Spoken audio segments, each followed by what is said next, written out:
Hoje a nossa reflexão vai ser no texto de Atos, capítulo 2, do verso 14 a 36, mas por ser um texto longo, eu vou me deter apenas em alguns versículos. Vou iniciar aqui a leitura no versículo 14. Então Pedro levantou-se com os 11 e em alta voz dirigiu-se à multidão. Homens da Judéia e todos os que vivem em Jerusalém, deixem-me explicar-lhes isto. Você deve se lembrar que no texto anterior, o Espírito Santo havia descido, enchido os apóstolos e eles começaram a falar em outras línguas, que não eram línguas estranhas, línguas de anjos, mas idiomas conhecidos pela audiência, pelo público, pela multidão que estava ali presente por ocasião da festa de Pentecostes. Aquele fenômeno sobrenatural causou reações diferentes. Alguns ficaram admirados, perplexos, maravilhados. Outros, porém, começaram a zombar, dizendo, inclusive, que os discípulos estavam bêbados. Diante desse cenário, então, os apóstolos se levantam para colocar os pingos nos is, ou seja, para dar explicações e fazer esclarecimentos a respeito daquilo que estava acontecendo. E aqui, queridos, nós podemos extrair pelo menos dois ensinamentos, logo de início. O primeiro deles: milagres não são capazes de mudar corações. Eles podem mudar o nosso estado de sentimentos, nosso humor, mas não corações. Além disso, os milagres não são capazes de garantir que suas testemunhas tenham apenas uma conclusão a respeito do que aconteceu. O grupo que estava diante ali dos apóstolos se dividiu. Uns acharam que era uma coisa, outros acharam que era outra. Então, milagres não têm essa capacidade de garantir que suas testemunhas tenham conclusões únicas e uniformes a respeito do seu significado. Então, os apóstolos começam a dar explicações a respeito do que estava acontecendo. E a base da sua explicação se encontrava no Antigo Testamento. É muito interessante porque os apóstolos eles se referem ao texto de Joel, capítulo 2, do verso 28 a 32. E texto que serve para indicar que havia uma base histórica para aquilo que estava acontecendo naquele momento. Os apóstolos, então, estavam com isso, afirmando de maneira categórica que as Escrituras eram confiáveis. Um episódio, uma passagem, uma profecia que fora dada séculos atrás, estava se cumprindo naquele momento.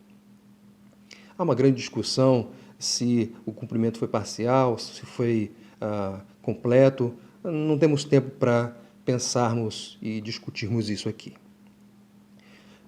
O texto termina com uma declaração. A referência a Joel termina dizendo assim: e todo aquele que invocar o nome do Senhor será salvo. E a pergunta que essa declaração suscita é: quem é o Senhor? O restante da passagem, ou seja, a partir do versículo 22 até o versículo 35, os apóstolos vão se ocupar em dar demonstrações de quem era o Senhor. Eles vão se ocupar em lançar mão do Antigo Testamento para nele dar todas as evidências de quem era o Senhor. E no versículo 36, eles concluem a sua palavra dizendo: portanto, que todo Israel fique certo disto, este Jesus a quem vocês crucificaram, Deus o fez Senhor e Cristo. O que eles estavam falando? Eles estavam falando que aquele Senhor, cujo nome invocado concede salvação, é Jesus. É Jesus. Entre o versículo 21 e 36, como eu disse, os discípulos, os apóstolos, apresentam evidências a partir das Escrituras de que Jesus, de fato, era o Cristo, era Senhor.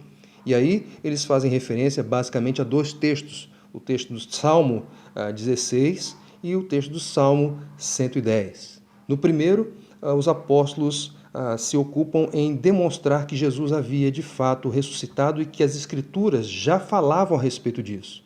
No segundo texto, os discípulos, os apóstolos, deixam claro que de fato Jesus era Senhor, porque o próprio Deus Pai assim o chamava. Jesus é de fato o Cristo, Jesus é de fato Senhor. O que esse texto nos ensina?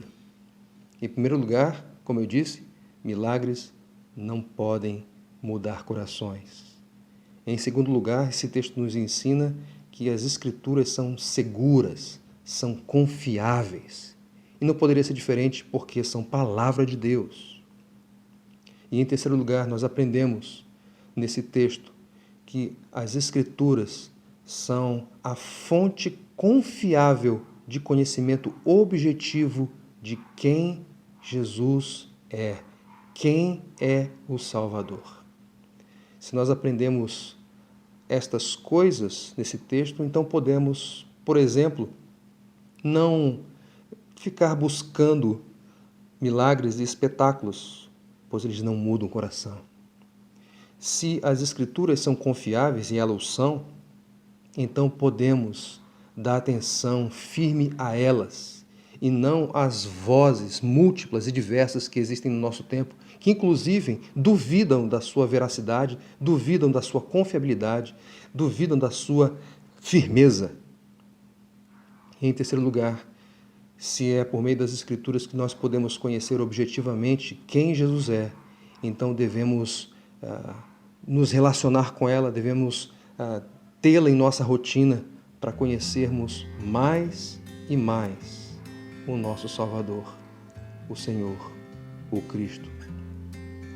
Em tempos como estes, explicações como essas são fundamentais. Em tempos como os nossos, é super necessário colocar os pingos nos is. Deus abençoe e tenha uma boa semana.